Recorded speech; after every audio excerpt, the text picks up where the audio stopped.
عمرك حسيت إن فرصة كبيرة ضاعت منك بس عشان كنت متردد؟ التردد فعلا مقبرة الفرص، بيدفن كل حاجة حلوة قبل ما تعيش. طول ما أنت واقف مكانك ومش بتاخد قرار، الدنيا بتعدي. المشكلة إنك مش عارف أنت عاوز إيه بالظبط.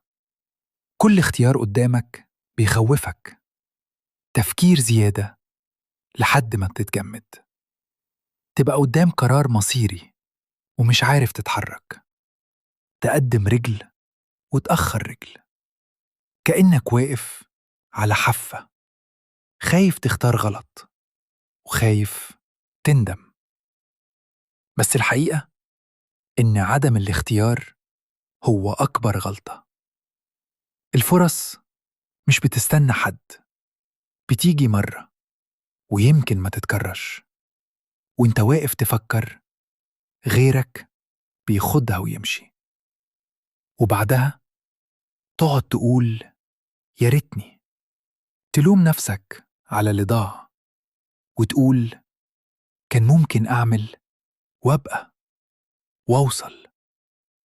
بس الحقيقة إنك كنت متردد.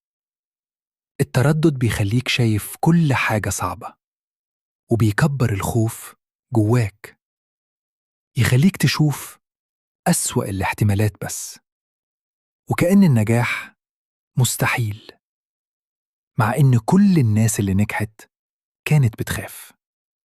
الفرق إنهم خدوا القرار، حتى لو غلطوا اتعلموا وكملوا.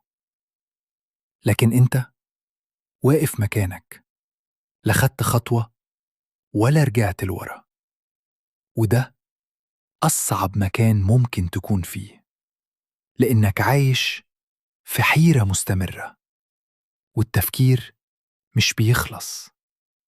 كل يوم نفس الدوامة، أعمل ولا معملش، أجرب ولا استنى، والأسئلة ما بتخلصش.